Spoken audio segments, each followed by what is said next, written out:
ಆತ್ಮೀಯ ವೀಕ್ಷಕರೇ, ಎಲ್ಲರಿಗೂ ನಮಸ್ತೆ. ಓಂ ಜಿ. ಇಂದು ನಾವು ಯೋಗದ ಬಗ್ಗೆ ಮಾತಾಡೋಣ. ಯೋಗ ಅಂತಕ್ಕಂಥದ್ದು ಇವತ್ತು ಪ್ರಪಂಚದಾದ್ಯಂತ ಮನೆ ಮಾತಾಡ್ತೀವಿ. ಅದರಲ್ಲೂ ಸಹ ನಾವು ಅಂತಾರಾಷ್ಟ್ರೀಯ ಯೋಗ ದಿನಾಚರಣೆಯನ್ನು ಜೂನ್ 21 ಏನು ಆಚರಣೆ ಮಾಡ್ತಾ ಇದ್ದೀವಿ, ಅಲ್ಲಿಂದ ನಂತರವೂ ಸಹ ತುಂಬ ಪ್ರಚಲಿತವಾಗಿರ್ತಕ್ಕಂಥದ್ದು ಯೋಗ. ಯಾಕೆಂದರೆ ಇದು ಇಂದು ನೆನ್ನೆಯದಲ್ಲ. ನಮ್ಮ ಒಂದು ನಾಗರಿಕತೆ ಎಷ್ಟು ಹಳೆಯದಲ್ವ, ಅದಷ್ಟೇ ಹಳೆಯದು ನಮ್ಮ ಯೋಗ ಪದ್ಧತಿ. ಅಂದರೆ ಇಲ್ಲಿ ಏನಾಗ್ತದೆ ಅಂತ ಹೇಳಿದರೆ, ಯೋಗ ಅಂತಕ್ಕಂಥದ್ದು ನಮ್ಮ ಒಂದು ದೇಹ, ಮನಸ್ಸು ಮತ್ತು ಆತ್ಮದ ಒಂದು ಸಮ್ಮಿಲನವನ್ನು ಹೇಳುತ್ತೆ. ಯಾಕೆ ಅಂತ ಹೇಳಿದ್ರೆ, ಇಲ್ಲಿ ಯೋಗ ಅಂತಕ್ಕಂಥದ್ದು ನಮ್ಮ ಮನಸ್ಸಿನ ನಿಯಂತ್ರಣವನ್ನು ಸಹ ಮಾಡುತ್ತೆ. ಇದು ಯುಜ್ ಅಂತಕ್ಕಂತಹ ಒಂದು ಸಂಸ್ಕೃತ ಪದದಿಂದ ಬಂದಿರತಕ್ಕಂತಹ ಶಬ್ದ. ಯುಜ್ ಅಂತ ಹೇಳಿದ್ರೆ ಇಲ್ಲಿ ಒಗ್ಗೂಡಿಸು, ಸಂಯೋಜಿಸು ಅಂತಕ್ಕಂತಹ ಒಂದು ಅರ್ಥವನ್ನು ಕೊಡುತ್ತೆ. ಇಲ್ಲಿ ಯಾವುದನ್ನು ನಾವು ಸಂಯೋಜನೆ ಮಾಡಬೇಕು, ಯಾವುದನ್ನು ನಾವು ಒಗ್ಗೂಡಿಸ್ಬೇಕು ಅಂದರೆ ದೇಹ, ಆತ್ಮ ಹಾಗೂ ಮನಸ್ಸು ಇವುಗಳನ್ನು ಒಗ್ಗೂಡಿಸ್ತಕ್ಕಂತಹ ಒಂದು ಶಬ್ದದ ಅರ್ಥವೇ ಯುಜ್. ಯುಜ್ ಅಂತಕ್ಕಂತಹ ಪದ ಒಂದು ಕನ್ನಡ ಅರ್ಥನೇ ಯೋಗ ಅಂತಕ್ಕಂಥದ್ದು. ಹಾಗಿದ್ರೆ ಯೋಗದ ಒಂದು ಪ್ರಾಚೀನತೆಯನ್ನು ನಾವು ನೋಡಿದಾಗ ನಮ್ಮ ಶಿವನನ್ನ ಆದಿಯೋಗಿ ಅಂತಲೇ ಕರೀತಾರೆ. ಅಂತ ಹೇಳಿದ್ರೆ ನಮ್ಮ ದೇವಾನುದೇವತೆಗಳು, ಋಷಿಮುನಿಗಳು ಸಹ ಭಕ್ತಿ ಯೋಗದಿಂದ ದೇವಾನುದೇವತೆಗಳನ್ನು ಒಲಿಸಿಕೊಳ್ತಾ ಇದ್ರು ಅಂತಕ್ಕಂಥದ್ದಕ್ಕೆ ನಮ್ಮ ಪುರಾಣಗಳು ಸಾಕ್ಷಿಯನ್ನು ಹೇಳ್ತಾರೆ. ಹಾಗಾಗಿ ಯೋಗ ಅಂತಕ್ಕಂಥದ್ದು ಇವತ್ತು ನೆನ್ನೆಯದ್ದಲ್ಲ. ಯೋಗ ಅಂತಕ್ಕಂಥದ್ದು ಇದರಲ್ಲಿ ನಮ್ಮ ಸಂಸ್ಕೃತದಲ್ಲಿ ಒಂದು ವ್ಯಾಖ್ಯಾನ ಬರುತ್ತೆ. ಯೋಗ ಚಿತ್ತವೃತ್ತಿ ನಿರೋಧ. ಅಂದರೆ ಚಿತ್ತವೃತ್ತಿ ನಿರೋಧ ಅಂತಕ್ಕಂಥ ಒಂದು ವ್ಯಾಖ್ಯಾನವನ್ನು ನಮ್ಮ ಪತಂಜಲಿ ಮಹರ್ಷಿಗಳು ಹೇಳಿದ್ದಾರೆ.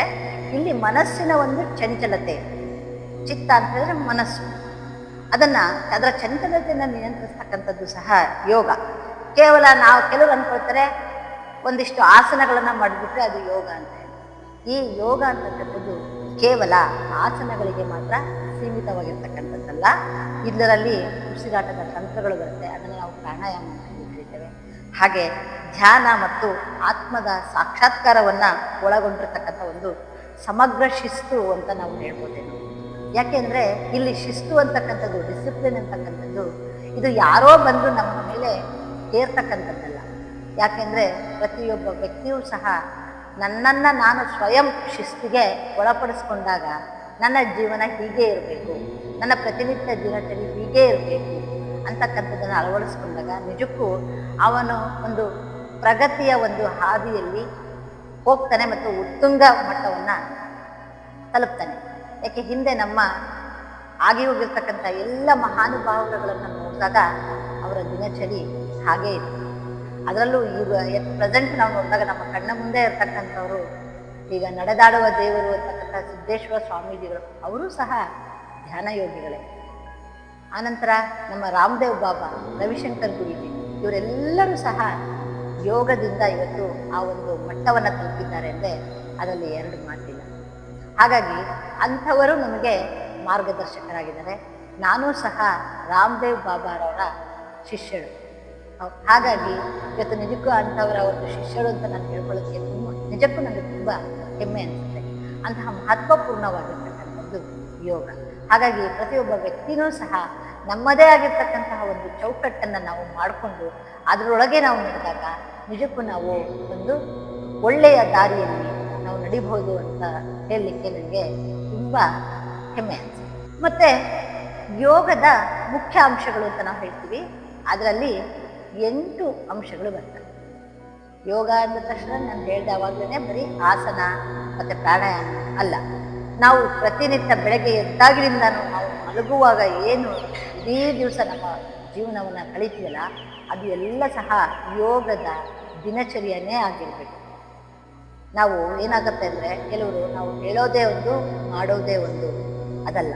ನಾವು ಏನು ಹೇಳ್ತೀವಿ ಹಾಗೇನೆ ನಾವು ನಡ್ಕೋಬೇಕು. ಯೋಗ ಅಂತಕ್ಕಂಥದ್ದು ನಮಗೆ ಅದನ್ನು ತಿಳಿಸ್ಕೊಡುತ್ತೆ. ನಾವು ಯೋಗದ ಪ್ರಮುಖ ಅಂಶಗಳಲ್ಲಿ ಅಷ್ಟಾಂಗ ಯೋಗ ಅಂತ ಹೇಳಿ ಕರಿತೇವೆ. ಆ ಅಷ್ಟಾಂಗ ಯೋಗಗಳು ಯಾವ್ಯಾವುದು ಬರುತ್ತೆ ಅಂದರೆ ಯಮ, ನಿಯಮ, ಆಸನ, ಪ್ರಾಣಾಯಾಮ, ಪ್ರತ್ಯಾಹಾರ, ಧ್ಯಾನ, ಧಾರಣ, ಸಮಾಧಿ ಅಂತಕ್ಕಂತಹ 8 ಹಂತಗಳು ಬರ್ತವೆ. ಈ 8 ಹಂತಗಳು ಸಹ ಪ್ರತಿಯೊಬ್ಬ ಮನುಷ್ಯನು ತನ್ನ ಜೀವನದಲ್ಲಿ ಅಳವಡಿಸ್ಕೊಳ್ತಾ ಹೋದಾಗ ನಿಜಕ್ಕೂ ಅವನಿಗೆ ಬಹಳಷ್ಟು ಉತ್ತಮವಾಗಿರ್ತಕ್ಕಂತಹ ದಾರಿ ಅವನಿಗೆ ಅವನ ಮುಂದೆ ಕಾಣ್ತಾ ಹೋಗುತ್ತೆ. ಅವನ ಒಂದು ದಾರಿ ಸುಗಮವಾಗುತ್ತೆ, ಜೀವನ ಬಹಳಷ್ಟು ಸರಳವಾಗುತ್ತೆ. ಕಷ್ಟ ಅಂತ ಹೇಳಿ ಯಾವ ವ್ಯಕ್ತಿಗೂ ಸಹ ಅನ್ಸಲ್ಲ. ಪರಮಾತ್ಮ ಕೊಟ್ಟಿರ್ತಕ್ಕಂಥ ಈ ಒಂದು ಜೀವನ ಇದು ಪ್ರತಿಯೊಬ್ಬ ಮನುಷ್ಯನಿಗೆ ಅತ್ಯುತ್ತಮವಾಗಿರ್ತಕ್ಕಂಥದ್ದು.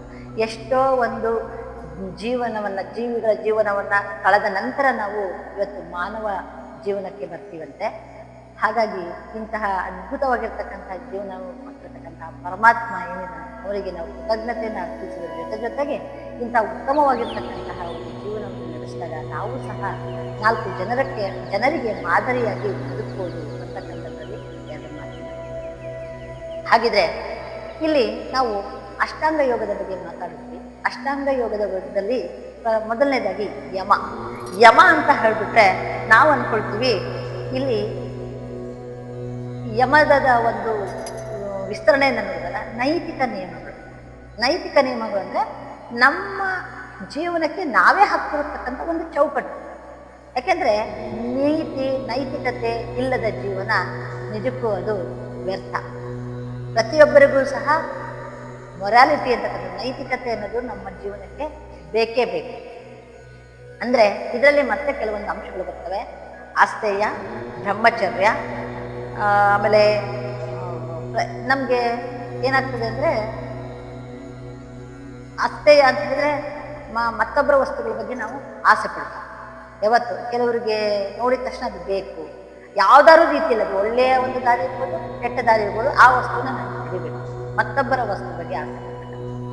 ಬ್ರಹ್ಮಚರ್ಯ ಅಂತ ಹೇಳಿದ್ರೆ ನಾವು ಯಾವತ್ತೂ ಸಹ ಜೀವನವನ್ನ ಶಿಸ್ತುಬದ್ಧವಾಗಿ ನಡೆಸ್ಕೊಳ್ತಾ ಹೋಗ್ತಕ್ಕಂಥದ್ದು. ಅಂದ್ರೆ ನಮ್ಮ ಜೀವನಕ್ಕೆ ಒಂದು ಚೌಕಟ್ಟು ಏನು ಹಾಕೊಂಡಿರ್ತೀವಿ, ಆ ಚೌಕಟ್ಟಿನಲ್ಲೇ ನಾವು ನಡಿಬೇಕು. ಈಗ ಕುದುರೆಗೆ ಹೇಗೆ ನಾವು ಲಗಾಮನ್ನು ಹಾಕಿರ್ತೀವಲ್ಲ, ಯಾಕೆ ಅಂದ್ರೆ ಆ ಕಡೆ ಈ ಕಡೆ ನೋಡಿದ್ರೆ ದಾರಿ ಏನಿದೆ ಹಾಗೇನೆ ಅದು ಹೋಗ್ಬೇಕು ಅಂತ. ಆ ರೀತಿ ಒಂದು ಶಿಸ್ತುಬದ್ಧವಾಗಿರ್ತಕ್ಕಂಥ ಜೀವನವನ್ನು ನಡೆಸ್ತಕ್ಕಂಥದ್ದು ಬ್ರಹ್ಮಚರ್ಯ. ಕೆಲವರು ಹೇಳ್ತಾರೆ ಮದುವೆ ಆಗದೆ ಇದ್ರೆ ಅದು ಬ್ರಹ್ಮಚರ್ಯ. ಮದುವೆ ಆದವರು ಸಹ ಬ್ರಹ್ಮಚರ್ಯವನ್ನು ಪಾಲಿಸ್ಬೇಕು. ಮುಂದೆ ನಮ್ಮ ಋಷಿಮುನಿಗಳೆಲ್ಲ ಸಹ ಅದೇ ರೀತಿಯ ಒಂದು ಜೀವನವನ್ನು ನಾವು ಸಾಗಿಸ್ತಾ ಇದ್ವಿ. ಮತ್ತು ಇದರ ಒಂದು ನಾವು ವಿಶ್ಲೇಷಣೆಯನ್ನು ಮಾಡ್ತಾ ಹೋದಾಗ ತುಂಬ ಒಂದು ಸಮಯ ಬೇಕಾಗುತ್ತೆ.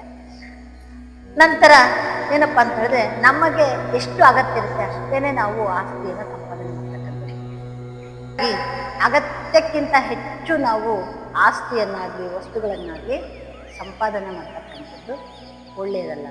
ನೋಡಿ, ಹಿಂದೆ ನಾವು ಋಷಿಮುನಿಗಳ ಜೀವನವನ್ನು ನೋಡಿದಾಗ ಅವ್ರು ಏನು ಮಾಡ್ತಾ ಇದ್ರು ಅಂದರೆ ಒಂದು ಕಾಡಲ್ಲಿ ಒಂದು ಹುಲ್ಲಿನ ಗುಡಿಸಲುಗಳನ್ನು ಹಾಕ್ಕೊಂಡು ಅವ್ರ ಜೀವನವನ್ನು ಮಾಡ್ತಾ ಇದ್ರು. ಕಾಡಲ್ಲಿರ್ತಕ್ಕಂಥ ಗೆಡ್ಡೆ ಗೆಣಸುಗಳನ್ನು, ಹಣ್ಣು ಹಂಪಲಗಳನ್ನು ತಿಂದು ಜೀವನ ಮಾಡ್ತಾ ಇದ್ರು. ಅಲ್ಲಿ ಅಡಿಗೆನೂ ಮಾಡೋದಾದ್ರೆ ಮಡಿಕೆ ಕುಡಿಕೆಗಳು ತಿಂದು, ವಸ್ತ್ರಗಳ ಬಗ್ಗೆ ಮಾತಾಡಿದಾಗ ಇಡೋದಕ್ಕೆ ಒಂದು ತೊಡೋದಕ್ಕೆ ಒಂದು ಅಂತ ಹೇಳ್ತಿದ್ರು. ಆ ಥರ 2 ಅಥವಾ 3 ವಸ್ತುಗಳನ್ನ ಅವರಲ್ಲಿ ಇರ್ತಾ ಇದ್ರು. ಅವರು ಆ ಒಂದು ಪ್ರದೇಶವನ್ನು ಬಿಟ್ಟು ಏನೋ ಸಮಸ್ಯೆಯಾಗಿ ಹೋಗ್ಬೇಕು ಅಂದ್ರೆ ಬಹಳಷ್ಟು ಸುಲಭವಾಗಿ ಆ ಪ್ರದೇಶವನ್ನು ಬಿಟ್ಟು ಇನ್ನೊಂದು ಪ್ರದೇಶಕ್ಕೆಲ್ಲ ಹಾಗೆ ಬಿಟ್ಟು ಹೋಗ್ಬಿಡೋರು. ಮತ್ತೆ ಇನ್ನೂ ನಾವು ಇತಿಹಾಸದ ಬಗ್ಗೆ ಅಂದ್ರೆ ಈ ಪುರಾಣಗಳ ಬಗ್ಗೆ ನೋಡಿದಾಗ ಪ್ರತಿಯೊಬ್ಬ ಋಷಿಮುನಿಗಳು ಏನಪ್ಪ ಅಂತ ಹೇಳಿದ್ರೆ ಅವರು ಕೊನೆಯ ಕಾಲದಲ್ಲಿ ಅವರು ಇರ್ತಕ್ಕಂಥ ಅಸ್ತಿತ್ವವನ್ನ ನಾಶ ಮಾಡಿನೇ ಅವರು ಕೊನೆಯ ಒಂದು ಜೀವನವನ್ನ ಕಳೀತಾ ಇದ್ದಾರೆ. ಅಂದ್ರೆ ನಮ್ಮ ಗುರುತು ಏನು ಇರಬಾರದು. ಆದರೆ ಈಗಿನ ಜೀವನ ಆಗಿನ ಜೀವನಕ್ಕೂ ಬಹಳಷ್ಟು ವ್ಯತ್ಯಾಸ ಇದೆ. ಈಗ ನೋಡಿ, ಪರಮಾತ್ಮನೇ ನಮಗೆ ಒಂದು ಲಿಮಿಟನ್ನು ಕೊಟ್ಬಿಟ್ಟಿದ್ದಾನೆ. ನಾವು ಎಷ್ಟೇ ಜೊತೆ ಬಟ್ಟೆ ಇದ್ರೂ ಹಾಕೊಳ್ತಕ್ಕಂಥದ್ದು ಒಂದೇ ಜೊತೆ ಬಟ್ಟೆ, ಎಷ್ಟೇ ಒಂದು ಚಪ್ಪಲಿಗಳಿದ್ರು ಹಾಕ್ತಕ್ಕಂಥದ್ದು ಪಾದರಕ್ಷೆಗಳನ್ನ ಒಂದೇ ಜೊತೆ. ಪಂಚಭಕ್ಷ ಪರಮಾನ್ನ ಇದ್ರೂ ಸಹ ನಮ್ಮ ಹೊಟ್ಟೆ ತುಂಬಿದ ಮೇಲೆ ಒಂದು ತುತ್ತು ಸಹ ನಮ್ಮ ದೇಹದೊಳಗೆ, ನಮ್ಮ ಗಂಟಲೊಳಗೆ ಇಳಿಯೋದಿಲ್ಲ. ಅಂದ್ರೆ ಪರಮಾತ್ಮನೇ ಕೊಟ್ಟಿರ್ತಕ್ಕಂಥ ಈ ಒಂದು ಏನು ಲಿಮಿಟೇಷನ್ಸ್ ಅನ್ನ ಮೀರಿ ನಾವು ಇವತ್ತು ಜೀವನವನ್ನು ಮಾಡಿದಾಗ ನಿಜಕ್ಕೂ ಅದು ಬಹಳಷ್ಟು ಸಮಸ್ಯೆಯನ್ನ ತಂದೊಡುತ್ತೆ. ಇದೇ ಒಂದು ಸಮಸ್ಯೆಗಳಿಂದನೇ ಇವತ್ತು ಇಷ್ಟೊಂದು ಆಸ್ಪತ್ರೆಗಳು, ಡಾಕ್ಟರ್ಗಳು ಹುಟ್ಟಿರ್ತಕ್ಕಂಥದ್ದು. ಯಾಕೆಂದ್ರೆ ನಮಗೆ ನಮ್ಮ ದೇಹದ ಮೇಲೆ ನಿಯಂತ್ರಣ ಇಲ್ಲ, ನಮ್ಮ ನಾಲಿಗೆಯ ಮೇಲೆ ನಿಯಂತ್ರಣ ಇಲ್ಲ, ಕಂಡದ್ದನ್ನೆಲ್ಲ ತಿನ್ಬೇಕು ಅನ್ಸುತ್ತೆ, ಹೊರಗಡೆ ತುಂಬಾ ವಸ್ತುಗಳು ತಿನ್ನೋದಕ್ಕೆ ಕಾಣ್ತಾ ಇರುತ್ತೆ. ನೋಡಿದ್ದನ್ನೆಲ್ಲ ಏನೇನು ಬಣ್ಣ ಬಣ್ಣದ ವಸ್ತುಗಳು ಇರುತ್ತೆ ಅವೆಲ್ಲ ನೋಡ್ಬೇಕು ಅನ್ಸುತ್ತೆ. ಅದು ಅವಶ್ಯಕತೆ ನಮಗೆ ಇರಲಿ ಇಲ್ಲದೆ ಇರಲಿ. ಹಾಗಾಗಿ ಇಂಥವುಗಳಿಂದ ಆದಷ್ಟು ನಾವು ದೂರವಾಗಿ ಸರಳವಾಗಿರ್ತಕ್ಕಂಥ ಒಂದು ಜೀವನವನ್ನು ನಾವು ನಡೆಸಿದಾಗ ನಿಜಕ್ಕೂ ಅತ್ಯದ್ಭುತವಾಗಿರ್ತಕ್ಕಂತಹ ಜೀವನವನ್ನು ನಾವು ಈ ಯೋಗ ಪದ್ಧತಿಯಿಂದ ನಡೆಸ್ಬೋದು. ಇದು ಯಮ. ಮತ್ತೆ ನಾವು ನಿಯಮಕ್ಕೆ ಬಂದಾಗ ಸ್ವಯಂ ಶಿಸ್ತು. ಸ್ವಯಂ ಶಿಸ್ತು ಅಂತಂದ್ರೆ ಯಾರೋ ನಮ್ಮ ಮನೇಲಿ ನಮ್ಮ ಅಪ್ಪ ಅಮ್ಮ ಬೈತಾರಪ್ಪ ಅದಕ್ಕೆ ನಾವು ಬೇಗ ಹೇಳ್ಬೇಕು, ಅಪ್ಪ ಅಮ್ಮ ಬೈತಾರಪ್ಪ ನಾವು ಯೋಗ ಮಾಡಬೇಕು, ಅಪ್ಪ ಅಮ್ಮ ಬೈತಾರಪ್ಪ ನಾವು ದೇವ್ರ ಪ್ರಾರ್ಥನೆ ಮಾಡಬೇಕು. ಇಲ್ಲ, ಯಾರೋ ಒಂದು ಭಯಕ್ಕಾಗಲಿ, ಯಾರೋ ಒಂದು ನಮಗೆ ಹೇಳ್ತಾರೆ ಪದೇ ಪದೇ. ನಿಯಮದಲ್ಲಿ ಸ್ವಯಂ ಶಿಸ್ತು. ಮತ್ತೆ ಇದರಲ್ಲಿ ಮುಂದೆ 5 ಅಂಶಗಳು ಬರ್ತವೆ. ಶೌಚ, ಸಂತೋಷ, ಈಶ್ವರ ಪ್ರಣಿಧಾನ, ತಪಸ್, ಸ್ವಾಧ್ಯಾಯ ಅಂತಕ್ಕಂಥದ್ದು. ಶೌಚ ಅಂತಕ್ಕಂಥದ್ದು ಒಂದು ಕ್ಲೀನ್ಲಿನೆಸ್ ಅಂತ ಹೇಳ್ತೀವಿ. ಅಂದರೆ ಎಲ್ಲ ವಿಷಯದಲ್ಲಿ, ದೇಹದಲ್ಲಿ ಆಂತರಿಕವಾಗಿ ಆಗ್ಬೋದು, ಬಾಹ್ಯವಾಗಿ ಆಗ್ಬೋದು. ಬಾಹ್ಯವಾಗಿ ನಾವೇನು ಮಾಡ್ತೀವಿ ಅಂದರೆ ನಾವು ಪ್ರತಿನಿತ್ಯ ಸ್ನಾನ ಮಾಡ್ತೇವೆ, ನಮ್ಮ ಸುತ್ತಮುತ್ತಲಿನ ವಾತಾವರಣವನ್ನು ಕ್ಲೀನ್ ಮಾಡ್ತೇವೆ. ಅದೇ ರೀತಿಯಲ್ಲಿ ಆಂತರಿಕವಾಗಿ ಅಂತಂದರೆ ಯೋಗದಲ್ಲಿ ಕೆಲವೊಂದು ಅಂಶಗಳಿದ್ದಾವೆ. ಅವುಗಳನ್ನು ನಾವು ಮಾಡೋದ್ರ ಮೂಲಕ ನಮ್ಮ ಆಂತರಿಕ ದೇಹವೂ ಸಹ ಶುದ್ಧಿಯಾಗುತ್ತೆ. ನಾವು ಇದನ್ನು ಷಟ್ಕರ್ಮ ಕ್ರಿಯೆಗಳು ಅಂತ ಹೇಳಿ ಮಾಡ್ತೇವೆ. ಅದ್ರ ಮೂಲಕ ಆಂತರಿಕವಾಗಿ ನಾವು ನಮ್ಮ ದೇಹವನ್ನು ಶುದ್ಧಿಗೊಳಿಸ್ಕೋಬೋದು. ಜೊತೆಗೆ ನಾವು ಯಾವತ್ತೂ ಸಹ ಕೆಟ್ಟದ್ದನ್ನು ಮಾಡೋದಿರಲಿ, ಕೆಟ್ಟದ್ದನ್ನು ನಾವು ಆಲೋಚನೆ ಸಹ ಮಾಡಬಾರ್ದು. ಇದು ಸಹ ಒಂದು ಸ್ವಯಂ ಶಿಸ್ತೆ. ಇದನ್ನು ನಾವು ಶೌಚ ಅಂತ ಹೇಳಿ ಕರಿತೀವಿ. ಸಂತೋಷ ಅಂತ ಹೇಳಿದ್ರೆ, ಸಂತೋಷ ಎಲ್ಲೂ ಹೊರಗಡೆ ಯಾವುದೇ ವಸ್ತುವಿನಿಂದ ಅದು ಸಿಗೋದಿಲ್ಲ. ನಮ್ಮ ದೇಹದಲ್ಲಿ, ನಮ್ಮ ಮನಸ್ಸಿನಲ್ಲಿ, ನಮ್ಮಲ್ಲೇ ಇರುತ್ತೆ. ಹಾಗೆಯೇ ಸಂತೋಷ ಅಂತಕ್ಕಂಥದ್ದನ್ನು ಯಾವುದ್ರ ಮೂಲಕ ಕಂಡ್ಕೊಳ್ಬೇಕು ಅಂತಕ್ಕಂಥದ್ದನ್ನು ನಾವು ಯೋಗದ ಒಂದು ಜೀವನವನ್ನು ಮಾಡ್ತಾ ಹೋದಾಗ ನಮಗದು ಗೊತ್ತಾಗ್ತಾ ಹೋಗುತ್ತೆ. ಆಟೋಮೆಟಿಕಲಿ ಆ ಸಂತೋಷ ಅಂತಕ್ಕಂಥದ್ದು ನಮಗೆ ಸಿಗ್ತಾ ಹೋಗುತ್ತೆ. ಆನಂತರ ನಾವು ಹೇಳ್ತೀವಿ ತಪಸ್ಸು, ಸ್ವಾಧ್ಯಾಯ. ಪ್ರತಿನಿತ್ಯ ಅಧ್ಯಯನವನ್ನು ಮಾಡ್ತಾ ಹೋಗ್ತೀವಿ. ಪ್ರತಿಯೊಂದು ಈ ಯೋಗಕ್ಕೆ ಸಂಬಂಧಿಸಿದಂಥ ಪುಸ್ತಕಗಳಾಗ್ಬೋದು, ಅಥವಾ ನಮ್ಮ ಒಂದು ಪುರಾಣ ಪುಣ್ಯಕಥೆಗಳಾಗ್ಬೋದು, ಭಗವದ್ಗೀತೆ ಅಂತಕ್ಕಂಥದ್ದು ಏನಿದೆ ಅದರಲ್ಲೂ ಸಹ ನಾವು ಯೋಗದ ಬಗ್ಗೆ ಶ್ರೀಕೃಷ್ಣ ಪರಮಾತ್ಮ ಮಾತಾಡ್ತಾರೆ. ಅಂದರೆ ಭಗವದ್ಗೀತೆಯನ್ನು ನಾವು ಪ್ರತಿನಿತ್ಯ ಅಧ್ಯಯನ ಮಾಡೋದ್ರಿಂದ ಜೀವನದಲ್ಲಿ ಪ್ರತಿನಿತ್ಯ ಬರ್ತಕ್ಕಂಥ ಸಮಸ್ಯೆಗಳ ಬಗ್ಗೆ ನಮಗೆ ಖಂಡಿತವಾಗ್ಲೂ ಉತ್ತರ ಸಿಗ್ತಾ ಹೋಗುತ್ತೆ. ಈ ರೀತಿ ಈ ನಿಯಮದಲ್ಲಿ ಬರ್ತಕ್ಕಂತಹ ಕೆಲವೊಂದು ಅಂಶಗಳು. ಮತ್ತೆ ನಾವು ಹೇಳ್ತೀವಿ ಈ ಈಶ್ವರ ಪ್ರಣಿಧಾನ ಅಂತಕ್ಕಂಥ ಹೇಳಿದಾಗ ನಾವು ಒಂದು ನಮ್ಮ ದೈಹಿಕ ಶರಣಾಗತಿ, ದೇವರಿಗೆ ನಮ್ಮ ಇಡೀ ದೇಹವನ್ನು ದೇವರಾಗಿ ಶರಣಾಗತಿಯನ್ನು ಹೊಂದತಕ್ಕಂಥದ್ದು. ಅಂದರೆ ನಾನು 0, ನೀನು 0, ಪರಮಾತ್ಮ ನಾನು ಏನೂ ಅಲ್ಲ, ನೀನೇ ಇಲ್ಲ ಅಂತ ಹೇಳಿ ನಾವು ಇಡೀ ಒಂದು ನಮ್ಮ ದೇಹವನ್ನು, ನಮ್ಮ ಮನಸ್ಸನ್ನು ಭಗವಂತನಿಗೆ ಅರ್ಪಿಸಿದಾಗ ನಮಗೆ ಏನು ಬೇಕು ಅದೆಲ್ಲ ಸಹ ಪರಮಾತ್ಮ ಕೊಡ್ತಾ ಹೋಗ್ತಾನೆ. ನೋಡಿ, ಇದೂ ಸಹ ನಮ್ಮ ಯೋಗದಲ್ಲಿ ಬರ್ತಕ್ಕಂತಹ ಒಂದು ಅಂಶಗಳು. ಮತ್ತೆ ಆಸನ ಅಂದರೆ ನಿಮಗೆಲ್ಲ ಗೊತ್ತಾಯಿದೆ. ನಾವು ಪ್ರತಿನಿತ್ಯ ಕೆಳಗಡೆ ಕುಳಿತಕ್ಕಂಥದ್ದು ನಾನು ಕೂತಿದ್ದೀನಿ, ಇದು ಸಿದ್ಧಾಸನ ಅಂತ ಹೇಳ್ತಾರೆ.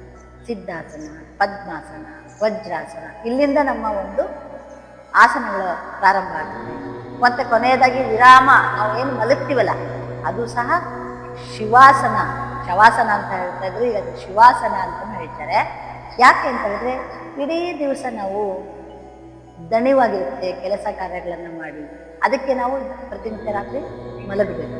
ಮಲಗಿದಾಗ ನಮ್ಮ ದೇಹ ಮತ್ತೆ ಮನಸ್ಸಿಗೆ ಕೆಲಸಗಳಿಗೆ ತಯಾರಾಗುತ್ತೆ. ಇಲ್ಲೂ ಸಹ ಆಸನಗಳನ್ನು ಮಾಡಿದಾಗ ನಮ್ಮ ದೇಹಕ್ಕೆ ಶ್ರಮ ಆಗಿರುತ್ತೆ, ದೇಹಕ್ಕೆ ಎನರ್ಜಿ ಬಂದಿರುತ್ತೆ. ಆದರೂ ಸಹ ನಾವು 5 ರಿಂದ 10 ನಿಮಿಷ ಈ ಒಂದು ಶಿವಾಸನವನ್ನು ಮಾಡಿಸ್ತೇವೆ. ಈ ರೀತಿ ನೋಡಿ, ಪ್ರತಿನಿತ್ಯ ಚಟುವಟಿಕೆಗಳಲ್ಲೂ ಸಹ ಯೋಗ ಇದೆ. ಹಾಗಾಗಿ ನಾವು ಮತ್ತೆ ನಿಮಗೆ ಆಸನಗಳು ಬಹಳಷ್ಟು ಇದ್ದಾವೆ, ನಾವು ನೋಡ್ತಾ ಹೋಗ್ತೀವಿ. ಅದ್ರ ಮುಂದೆ ನಾನು ಅದ್ರ ಬಗ್ಗೆ ಆಸನಗಳ ವಿವರಣೆಯನ್ನು ಕೊಡ್ತಾ ಹೋಗ್ತೀವಿ. ನಾನು ಒಂದು ಉದಾಹರಣೆ ಅಷ್ಟೇ, ಸಿದ್ಧಾಸನ, ಪದ್ಮಾಸನ, ವಜ್ರಾಸನ. ಸ್ಥಿರಂ ಸುಖಂ ಆಸನ. ಯಾವ ಆಸನದಲ್ಲಿ ನಾವು ಸ್ಥಿರವಾಗಿ, ಸುಖವಾಗಿ, ಆರಾಮದಾಯಕವಾಗಿ ಇರ್ತೀವಲ್ಲ ಅದನ್ನು ನಾವು ಆಸನ ಹೇಳಿ ಕರೀತೀವಿ. ಅಂದರೆ ಒಂದು ಸರ್ಟನ್ ಟೈಮ್ ಅಂತ ಇರುತ್ತೆ, ನಿಗದಿತ ಸಮಯ ಅಂತ ಇರುತ್ತೆ. ಅಷ್ಟರವರೆಗೂ ನಾವು ಆಸನದಲ್ಲಿ ಇರಬೇಕು. ಆವಾಗ ನಮಗೆ ಆ ಆಸನದ ಒಂದು ಪ್ರಯೋಜನ ನಮ್ಮ ದೇಹಕ್ಕೆ ಲಭ್ಯ ಆಗ್ತಾ ಹೋಗುತ್ತೆ. ಆಮೇಲೆ ಸಮಾಧಿ. ಸಮಾಧಿ ಅಂತ ಹೇಳಿದ್ರೆ ಏಕಾಗ್ರತೆ. ಏಕಾಗ್ರತೆ ಅಂತ ಹೇಳಿದ್ರೆ ನಾವು ಏನೇ ಒಂದು ಧ್ಯಾನನೇ ಮಾಡ್ತೀವಿ, ಅಲ್ಲಿ ಏಕಾಗ್ರತೆ ಬೇಕು. ನಮ್ಮ ಉಸಿರಿನ ಬಗ್ಗೆ ಏಕಾಗ್ರತೆ ಬೇಕು, ನಮ್ಮ ಮನಸ್ಸಿನ ಮೇಲೆ ಏಕಾಗ್ರತೆ ಬೇಕು. ಹಾಗಾಗಿ ಈ ಏಕಾಗ್ರತೆಯನ್ನು ನಾವು ಧ್ಯಾನ ಅಂತ ಹೇಳಿ ಸಹ ಕರೀತೀವಿ. ಹೀಗೆ ಈಗ ಅಷ್ಟಾಂಗ ಯೋಗದ ಬಗ್ಗೆ ನಾವು ಮಾತಾಡ್ತಾ ಇದ್ವಿ.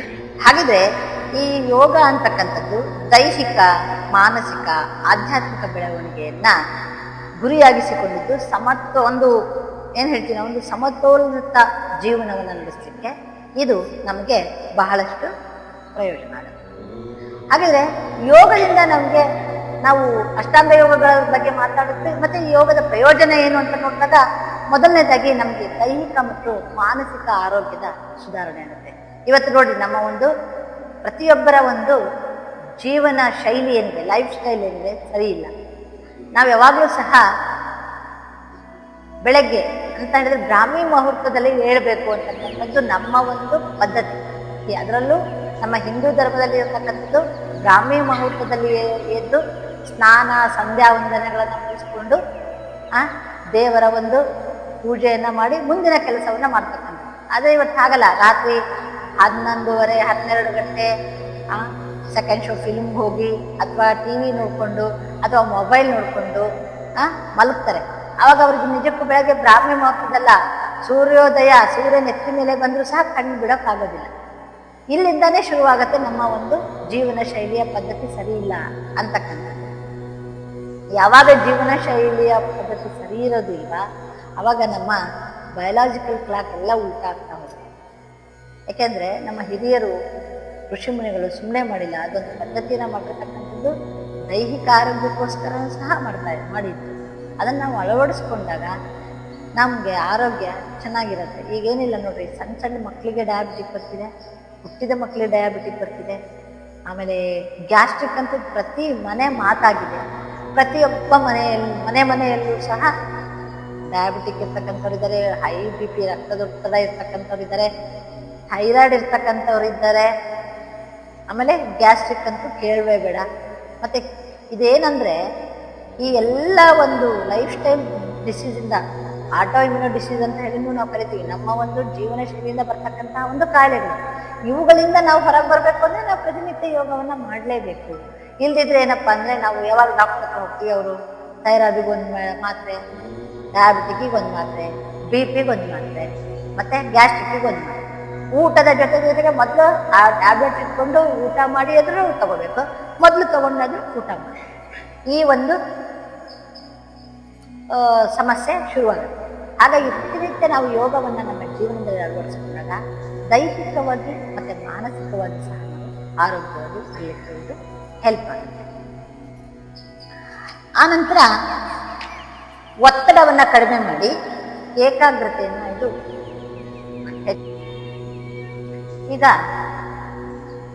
ಯೋಗದ ಒಂದು ಪ್ರಯೋಜನಗಳ ಬಗ್ಗೆ ನಾವು ಮಾತಾಡೋಣ.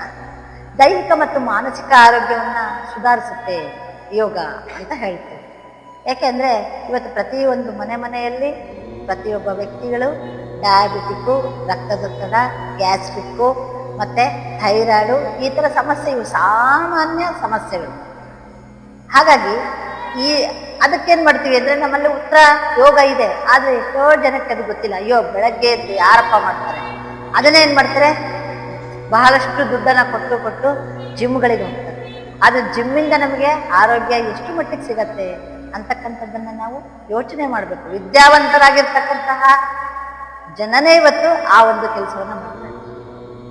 ಹಾಗಾಗಿ ಇದು ಪ್ರಾಚೀನ ಪದ್ಧತಿ ಯೋಗ ಅಂತಕ್ಕಂಥದ್ದನ್ನು ಅಳವಡಿಸ್ಕೊಂಡಾಗ ನಾವು ನೋಡಿ, ಸಣ್ಣ ಪುಟ್ಟ ಕಾಯಿಲೆಗಳಿಂದ, ಕೆಮ್ಮಿನಿಂದ ಕ್ಯಾನ್ಸರ್ವರೆಗೂ ಸಹ ನಾವು ಯೋಗದಿಂದ ಗುಣ ಮಾಡಿರ್ತಕ್ಕಂಥ ಉದಾಹರಣೆಗಳು ನಮ್ಮಲ್ಲಿದೆ. ಮತ್ತು ನಮ್ಮಲ್ಲಿ ಈ ಗಾಯತ್ರಿ ಮಂತ್ರವನ್ನು ಪಠನೆ ಮಾಡೋದ್ರಿಂದ ನಾವೇನು ಮಾಡ್ತೀವಿ ಅಂತ ಹೇಳಿದ್ರೆ, ಈ ನಮ್ಮ ಡೆಲ್ಲಿನಲ್ಲಿರ್ತಕ್ಕಂಥ ಒಂದು ಹಾಸ್ಪಿಟಲಲ್ಲಿ ಕೋಮಾದಲ್ಲಿ ಇರ್ತಕ್ಕಂತಹ ಪೇಷಂಟ್ಗೆ ಆ ಗಾಯತ್ರಿ ಮಂತ್ರವನ್ನು ಕೇಳಿಸ್ತಾ ಆ ಕೋಮಾದಿಂದ ಹೊರಗೆ ಬಂದಿದ್ದಾರೆ. ಅಂದರೆ ನಮ್ಮ ಮಂತ್ರಗಳಲ್ಲೂ ಸಹ ಅಷ್ಟೊಂದು ಶಕ್ತಿ ಇದೆ. ನಮ್ಮಲ್ಲಿ ಸಂಗೀತದಲ್ಲೂ ಸಹ ಒಂದು ರೋಗವನ್ನು ಗುಣಪಡಿಸ್ತಕ್ಕಂಥ ಶಕ್ತಿ ಇದೆ. ಪ್ರಾಚೀನ ನಾವು ಹೇಳ್ತೀವಿ 68,000 ವಿದ್ಯೆಗಳು ಅಂತ ಹೇಳ್ತೀವಿ, ಅದರಲ್ಲಿ ಯೋಗನೂ ಒಂದು. ಇವುಗಳನ್ನು ಅಳವಡಿಸಿಕೊಂಡಾಗ ನಾವು ವೈದ್ಯರಿಂದ ದೂರ ಇರಬಹುದು. ಈ ಅಲೋಪತಿಕ್ ಯೋಗ ಪದ್ಧತಿ ಅಂತಕ್ಕಂಥ ಕೇವಲ 2000 ವರ್ಷಗಳ ಹಿಂದೆ 200 ವರ್ಷಗಳ ಹಿಂದೆ ಮಾತ್ರ ಬಂದಿರತಕ್ಕಂಥದ್ದು. ಯಾಕೆಂದ್ರೆ ಯಾವಾಗ ನಮ್ಮಲ್ಲಿ ಬ್ರಿಟಿಷರು ಬಂದಲ್ಲ, ಅವರಲ್ಲಿರ್ತಕ್ಕಂಥ ಅಲೋಪತಿಕ್ ಸಿಸ್ಟಮ್ ಅನ್ನ ನಮ್ಮಲ್ಲಿ ತಂದ್ರು. ಆದ್ರೆ ಮೊದಲಿಂದ ಇರ್ತಕ್ಕಂಥದ್ದು ನಮ್ಮಲ್ಲಿ ಆಯುರ್ವೇದ. ಆ ಆಯುರ್ವೇದ ಏನಾಗ್ತದೆ ಅಂದ್ರೆ ನಮ್ಮ ಮನೆಯಲ್ಲಿ ಇರ್ತಕ್ಕಂತಹ ಒಂದು ದಿನನಿತ್ಯ ಬಳಸ್ತಕ್ಕಂಥ ವಸ್ತುಗಳಿಂದಲೇ ನಾವು ಕೆಲವೊಂದು ಔಷಧಿಯನ್ನ ಮಾಡಿ ಬಂದಿರತಕ್ಕಂತಹ ಸಣ್ಣ ಪುಟ್ಟ ಕಾಯಿಲೆಗಳನ್ನ ನಾವು ಗುಣಪಡಿಸ್ಬೋದು. ಹಾಗಂತ ನಾವು ಅಲೋಪತಿಕನ್ನ ದ್ವೇಷ ಮಾಡ್ತೀವಿ ಅಂತಲ್ಲ. ಕೆಲವೊಂದು ಎಮರ್ಜೆನ್ಸಿ ಸಂದರ್ಭದಲ್ಲಿ ನಮಗೆ ಅಲೋಪತಿ ಬೇಕೇ ಬೇಕು. ಅದಕ್ಕೆ ನಾವು ಶರಣಾಗತರಾಗದೆ ವಿಧಿ ಇಲ್ಲ.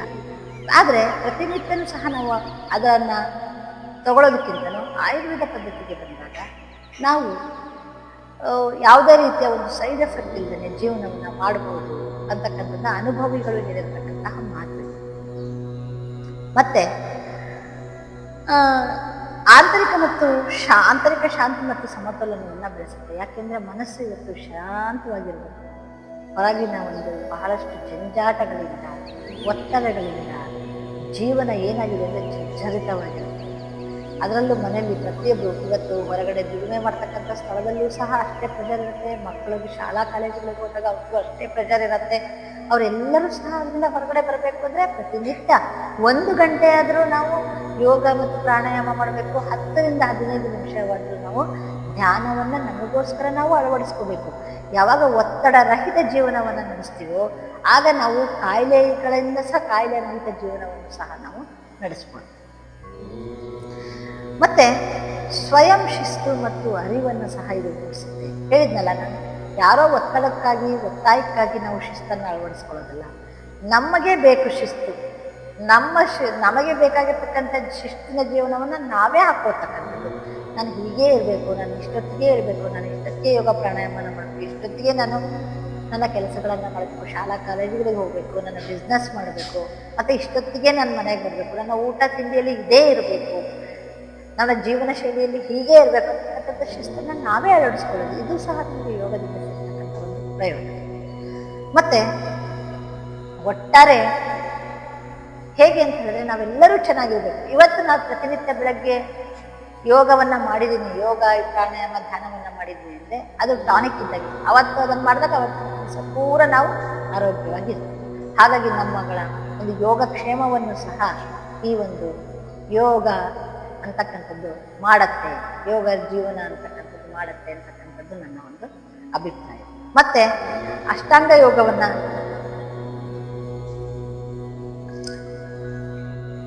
ಜನಪ್ರಿಯಗೊಳಿಸಿರ್ತಕ್ಕಂಥ ಕೃತಿ ಶ್ರೀ ಪಟ್ಟಾಭಿ ಜೋಯಿಸ್ ಅವರಿಗೆ ಸಲ್ಲತ್ತೆ. ಮತ್ತೆ ಶ್ರೀ ಟಿ ಕೃಷ್ಣಮಾಚಾರ್ಯ ಇವರು ಈ ಪಟ್ಟಾಭಿ ಜೋಯಿಸ್ ಏನಿದ್ದಾರೆ ಅವರ ಗುರುಗಳು.